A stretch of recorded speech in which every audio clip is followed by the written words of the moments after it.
Hello, everyone, and welcome to the new season of the Purposeful Life Show with your host, Adrian Starks. I'm excited to share some new updates of the show with you, starting with a new look, sound, and energy, as well as a variety of guests coming aboard with intriguing topics of conversation. I hope you enjoy the new level of energy that will be brought to the show. Thank you for all of your support since the very beginning in 2019. Wow, it's been 3 years already?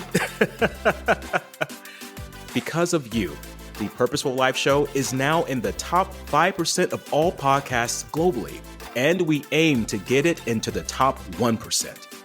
Continue listening to the show and share it with others. You can also now listen to the show on my Facebook page at Adrian Starks, where you can comment in real time and communicate with me about your aha moments. Thank you again for all of your support, and let's make this one hell of a year and be purposeful about doing that. Wishing you all much love and success.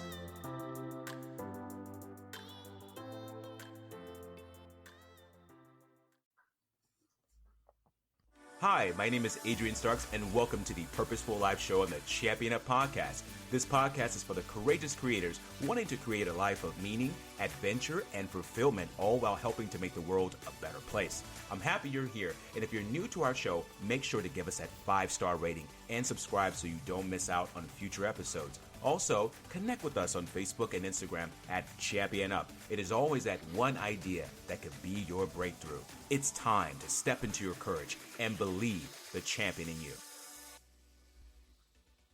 Well, welcome everyone today to the Purposeful Life Show on the Champion Up Podcast. I'm your host. My name is Adrian Starks, and I am excited to have you here. Make sure you go to the App Store, type in the word Champion Up, and get that free Champion Up app for download, as there's so much content on there that you don't want to miss out in the palm of your hands.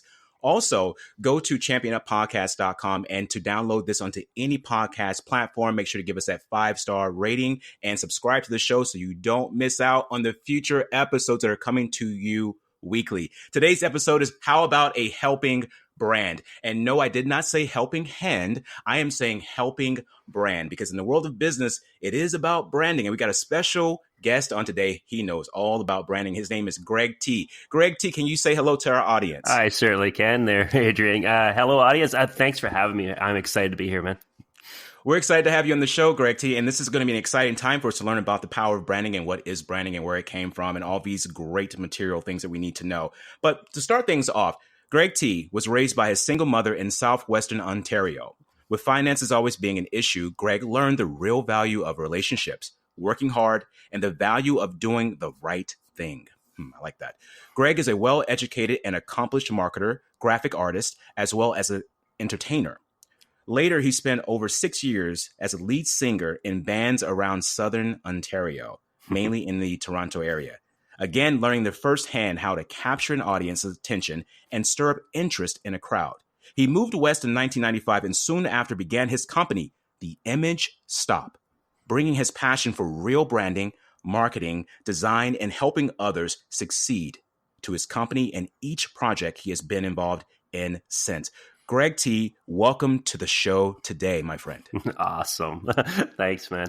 This is good. I love that you're doing this. This is a great platform and a great way to reach people. It's cool. Yeah. Oh, thank you so much. And that's part of the branding of who we are. And I really like to talk about this today because I really feel like in the world of business and in anything, many people assume, well, I don't really need a brand. I just need to go out here and just do my thing. And that seems to be okay, but you only get so far that way. So before we get into this detail about the branding and how important this is, can you share with our audience a little bit about what you do? Absolutely. And it's interesting because I love it. Let's face it, branding is a big buzzword. People talk about their brand and making sure they're branded well and stuff. And exactly. And a big part of what we do as a company and me as an individual, it started from my schooling. You want to get right down to it, and that is helping people succeed. It's very much like what you're a big part of, Adrian, which is why I love to be here. Helping them succeed, but do it well. And when I talk about branding, I talk even about going beyond just the brand, and that is establishing what real branding is all about, so they understand how to develop long-term success. So yeah. Okay, yeah, I like that. So how to develop real branding and long-term success. And we're going to get into that here about the real branding perspective. But before we do that, what is branding exactly? What is that? And how is there a history behind branding? Like, how did it come up? I mean, why are we talking about branding now in the world of business? Oh, I love it. Okay, we're going back to the old West when it comes to where branding started. Okay, but literally, you got your cattle that are being literally branded with the hot iron with a symbol that represents the owner of that cattle, so they could go out and do their grazing and they know whose cattle's which. And so that's where it begins. But it has changed so much so branding goes into logos, right? Same idea. The logo represents the company. Yes. And that's why I think there's a very limited or a very base knowledge of what real branding's about.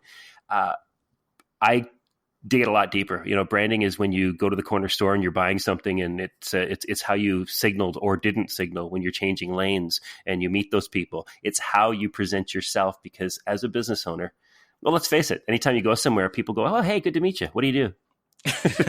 Get that question a lot. Yep. Yeah, exactly. Right. So when they say, "What do you do?" and they've already had an experience with you, whether be it good or bad, they're already making a judgment as to whether that would be you'd be someone they want to deal with. Then they find out you own a company. Oh, hold it. Do I want to do business with them? So branding comes down to how we are as people. It digs way deeper than I think a lot of people realize. So how do you do it well and make sure you're projecting yourself in a good way? Projecting yourself in a good way. And it comes down to who we are as people. And that's the question I was going to ask you about, the benefit of branding. So when someone's thinking in terms of their business and walking out here and saying, how do I become more visible? What is a step they can start doing as far as branding is concerned with making their business become more visible? Awesome question. One thing I like to tell any new clients, and I guess I should preface that, is that a lot of the clients that we have are new startups, solopreneurs, small businesses, and entrepreneurs that are just getting things going or rebranding, if you will. So one thing I say is, first of all, you better be talking about what you do everywhere. If you're passionate about what you do, and be honest with you, if you're going to succeed in business, you better be passionate about what you're offering to people. It's important because people are drawn to that. So talk about what you do, get that out there. Okay. It's a constant part of your conversation.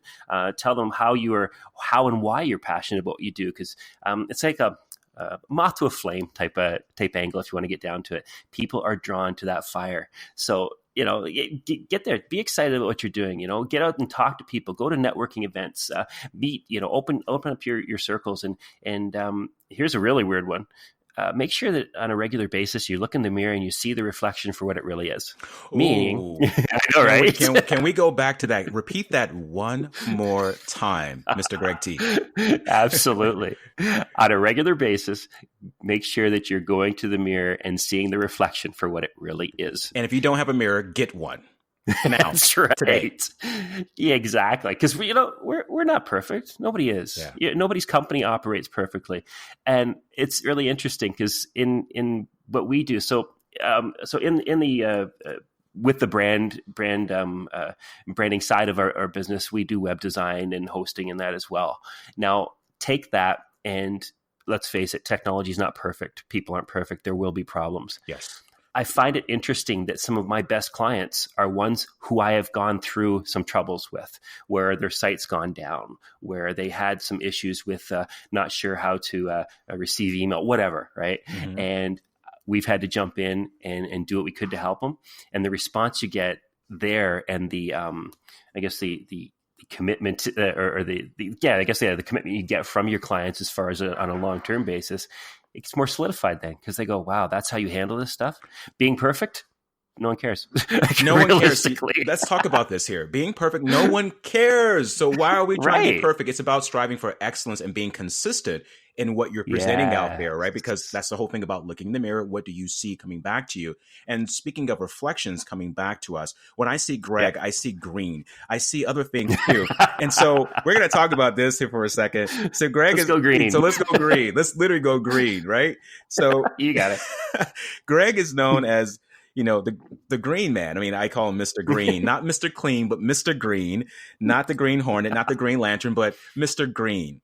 And Greg, how did you get tagged with green, and how has this helped you to brand your business that much further? Oh, awesome. So, okay, here's a story about the, and this is interesting because goes through some of the trials that companies go through when they're starting. Okay, Mm-hmm. so back when I started the Image Stop, it was be about 24 years ago, 25 years ago. Okay, 25 years ago. It's been a while. Mm-hmm. I'll be honest. The first year it was really tough. You mentioned in the bio there how I'm an entertainer. Mm-hmm. So I'm an entertainer on the side. I have been, playing in bands, doing that for most of my life. It's fun. I have a blast. So when I first created the company, we created a logo and a brand, if you will, that was based around the energy and the fun that I had. Mm-hmm. And it failed. Okay, and realistically, because what happened was I'm dealing with business owners, and they're coming to me and going, "Okay, we need X, Y, Z in our marketing materials. We need this design done to help us sell our wares and our services and stuff." But I'm coming across as a court gesture, having fun. And I went, "Oh my goodness!" So I look at the budget, and we're not making ends meet. So it's okay. We need to change this. So I went drastically to the other side, and I did some huge Uber corporate look. So like the blues and the reds, and made it real simple. And then, so here we are. Okay, I'm then going to the same clients with the same services at the same price. And instead of not taking me seriously, they said, "Oh, well, we're not really recommending you much because I think that you're too expensive." Interesting. And I went, "We didn't change anything other than the logo and how we dealt with customers and how we talked." Mm-hmm. And I said, "Okay." So again, branding is beyond just a logo, right? So I said, "Okay, no, we need to remodify." And that's where the green came in. It was through some color studies and checking, people's perception of a lot of the green and eco, environmental movements were starting to gain a lot more momentum. Mm-hmm. And I do believe in taking care of the planet as well. So I went, you know what, we can incorporate that into just the imagery and stuff behind our company. So so we did that. And quick side note, green is not a color that I'd ever wear or do much with before that. I know. Now, if it's business, I'm wearing my bright green shirts. It's with my logo, which incidentally is nothing more than Arial typed out. I know it's really simple, but because of that, now people recognize it, and now that has been successful. People now see us as we're a light, but we're a comfortable, we're a personable company, and going towards that green helped that. And we didn't have that negative that negative response that we had with the first two incantations of what we did.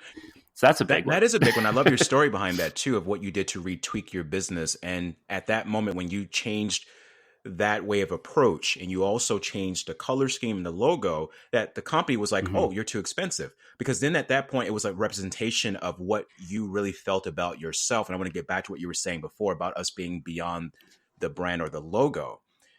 And this is so important for our guests and our audience today to listen to this. And as for me too, with Champion Up, it is a brand, but it is who I am and what I represent and what the platform is.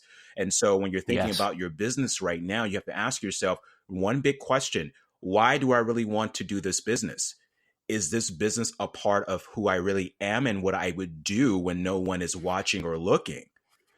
This is where a lot of people get in trouble here. They're good when people are watching, but behind closed doors, they're not the business. And this is why you have to really ask yourself, am I in it for the long haul here? Or am I just doing this thing just to get some attention here and there and some quick bucks? And I hope you're not. So when you think about... And thank you for saying that. Thank you so much for saying that, because that's huge. Like I am of the personal belief that the day and age of big business, the big faceless without having the relationships is all but dead. I'm sorry. I agree with you. You look at technology. The world. They say the world's so much smaller and stuff. It's still a big world, but I think we're becoming more personable. And if we're not dealing with in business on a relationship level, then we're failing. Business by definition is a relationship. It's one entity working with another or connecting to another one.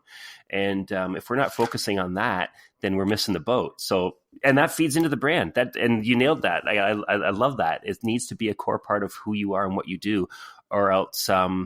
Let's face it, there are people out there. They're out there just to make some money and make the quick buck and leave. Yeah, they are.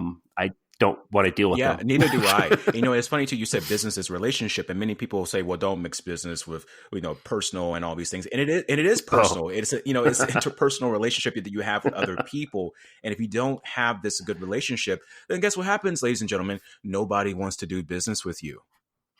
that's right. No That's matter right. no matter how good your product is or how good you think you may be, if you don't have that relationship, that consistency of character that I call it, of really showing Hmm. up and this is who you are. When I see Greg T, and then I've seen him in person, I've talked to you in person.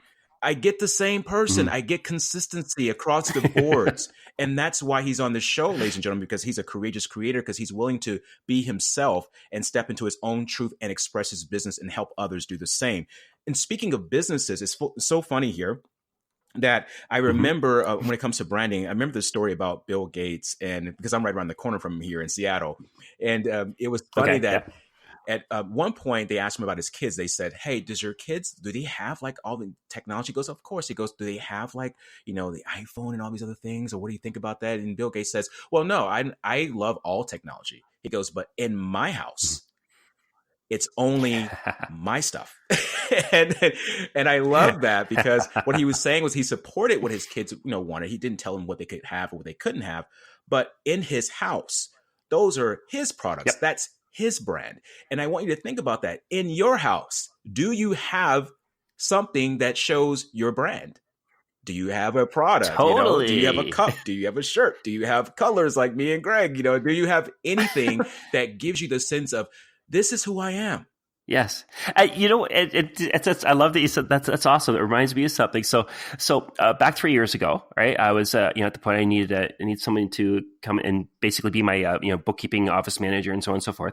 And at the Mm-hmm. same time, my spouse Tanya, she was looking at potentially being laid off. So we kind of talked and said, you know what, let's leave it. Let's not to hire somebody right now, because that could be a perfect role for you.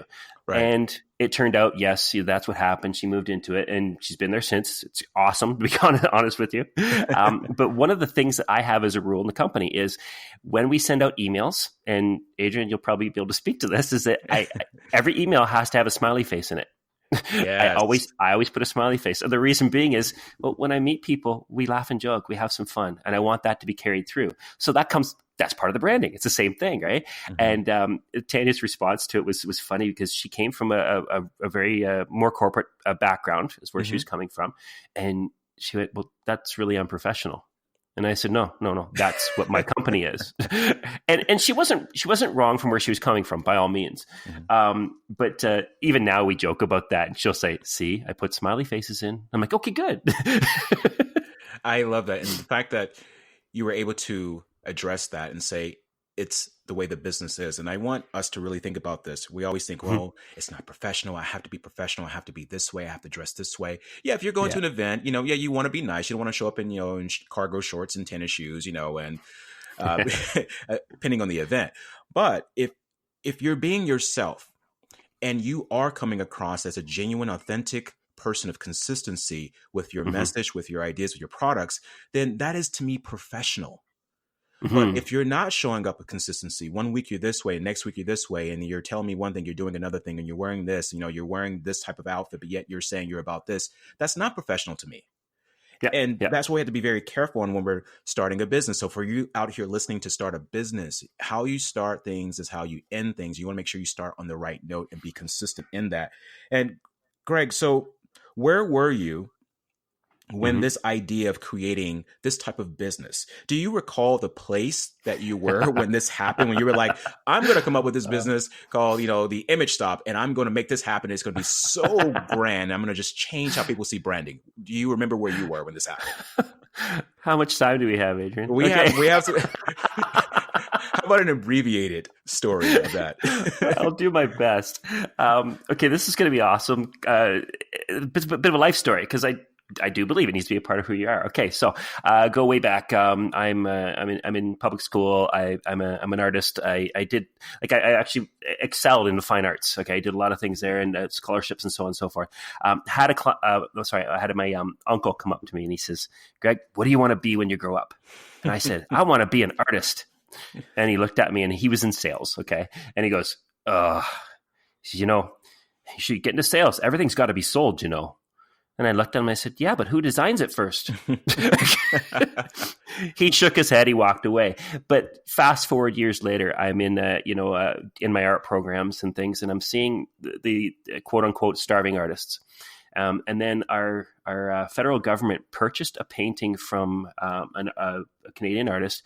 I believe it was called Frame 13 or something like that. I can't remember the exact name, but it looked like a red splashes kind of thing thrown on this big canvas to kind of represent a movie frame, if you will, a film frame. And he sold it for $1 million. And I went, wow, he's not going to be starving. But then I went, yeah, right. But then I went, hold it. How did he get to that point? So I kind of put all the life experiences, the sayings, find a job, take what you love, make it your job, and you'll never work another day of your life. Right. And stuff like that I'd heard, and I put it all together and went, what drives me? What makes me excited? Well, designing things makes me excited. Well, what else makes me excited? I like to see when other people succeed. Mm-hmm. And I went, you know what? This is something to pursue. So fast forward years later, I'm here in Calgary. I'm working with a company, and I had been there within the first year working there. I'm their in-house designer. And I said, you know what? This is the place to do this. So I went to the owners and said, I have an idea. We have clientele here because we worked with wholesale companies and promotional companies and sporting goods companies. And I said, we've got clients that can use so much more of what we can offer in design that they can take elsewhere instead of just what we print. Mm-hmm. And they said, okay. And I said, so I think we should start a side part of the company. Do I do it with or without you? Wow. And the owners came up to me. They said, give us a day. And they came back the next day and they said, let's do this. So that's how it started. A man of conviction. I love that. I thought I was crazy, but yeah. You got to be a little crazy. I mean, you have to be a little crazy to have conviction. I mean, I think everyone that runs a business or an entrepreneur, they're a bit crazy. That's why there's not a lot of us out here, which we want more entrepreneurs out here to help make this world a better place, That's right. What is, we talked about the first step of an entrepreneur could take, a person starting their business off, or even a person wanting to take their business to the next level, of just mm-hmm. having a reflection of who you are in this business and what it represents. What is a second step that someone could take now? Let's just say they have this notion like, okay, I look at myself in the mirror, I know what I want, and I know what I want to represent. What is a second step they can take? Good question. I like the idea of kind of going back to talking to people. There are entrepreneurs everywhere. Okay. Mm-hmm. I try to, and with me, Adrian, like I'm part of some networking groups. And yes. The reason I do that is I don't know everything. Nobody knows everything. But let's get in touch with people who have experiencing mm-hmm. and going through things, and we can grow together. We can teach each other our systems, figure things out. So as a startup, you want to learn how to, find out how to do some of those things that you have no clue about. Find out if some of the things you're doing or you have ideas for are good ideas.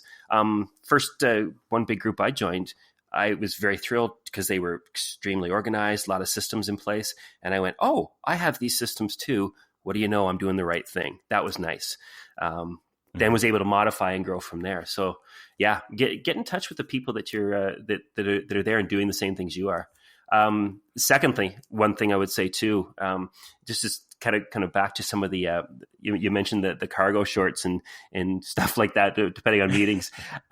They're fun to wear during the summertime. I love 100%. I'm looking out the window right now and going, it's getting nice out there. I can't wait. Cargo time. That's right. But when you're going to some of these networking things, okay, and you're going to meet some of these professionals, remember that you need to dress according to the clients that you want. Right. Yes. So if you're going for the surfer guys, yeah, go for it. Right. But I'm going for entrepreneurs and small business people. I've done some experimenting actually, where I will wear jeans to a meeting for about a month. Mm-hmm. And then I change that up and I go back to the sports coat and dress pants.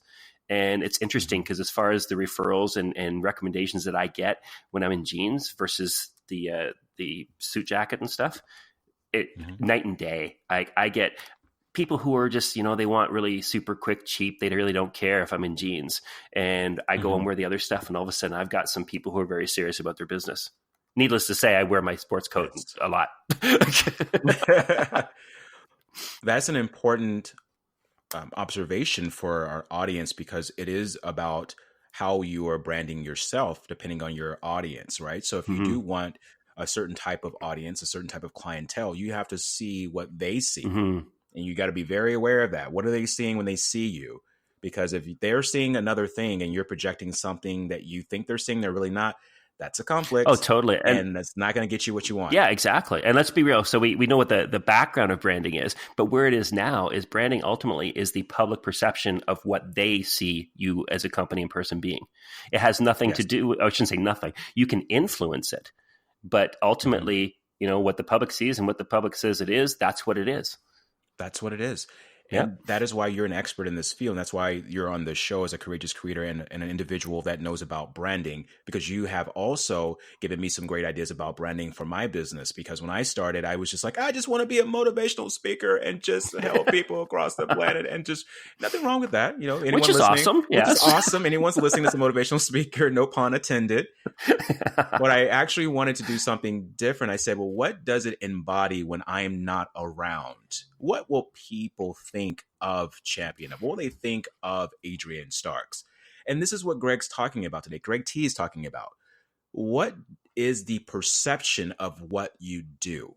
Mm-hmm. What is the feeling behind it? What do people receive when they see you? I mentioned about Greg T. I see happiness. I see a guy who talks about branding, who wants you to succeed with your brand and push yourself out there so people can really get an idea of what you stand for. I see green. I see smiley faces. This is what Greg T stands for, right? And so it pulls me inward.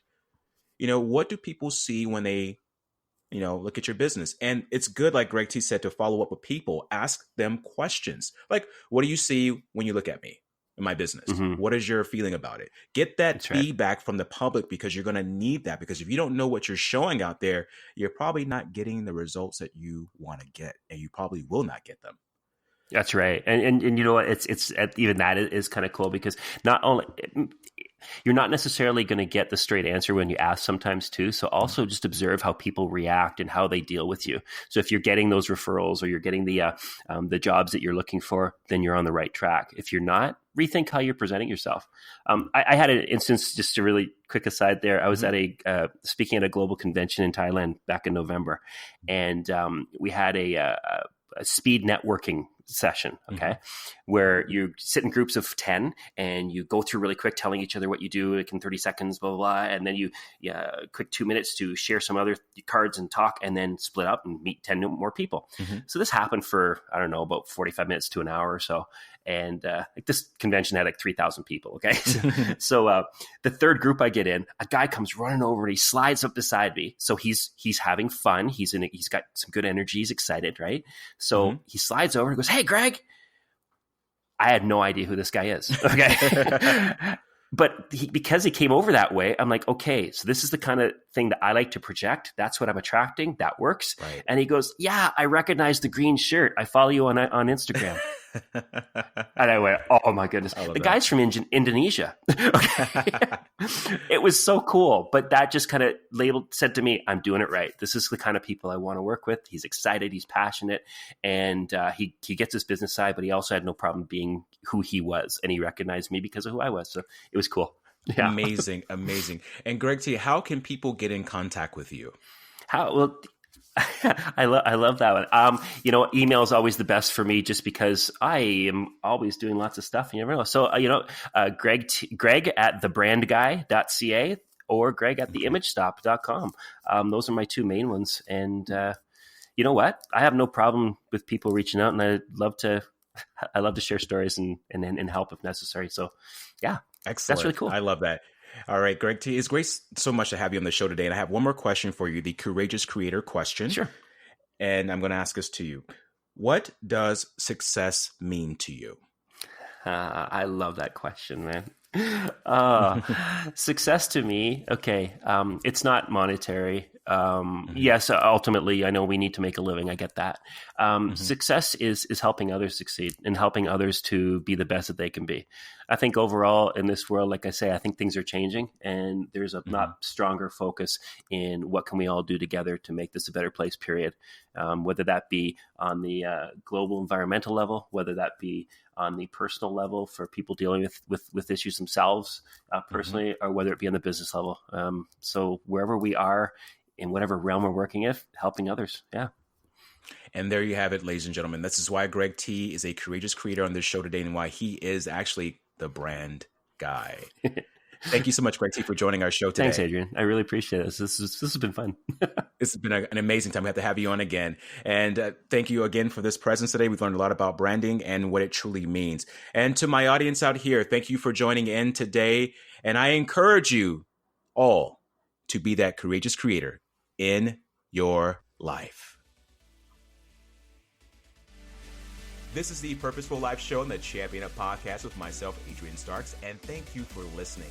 If you've enjoyed our podcast today, don't forget to give us that 5-star rating and subscribe to the show so you don't miss out on the powerful life-changing content on future episodes. Also, make sure to go to championup.net for even more life-changing content. Until then, I encourage you to be the courageous creator in your life.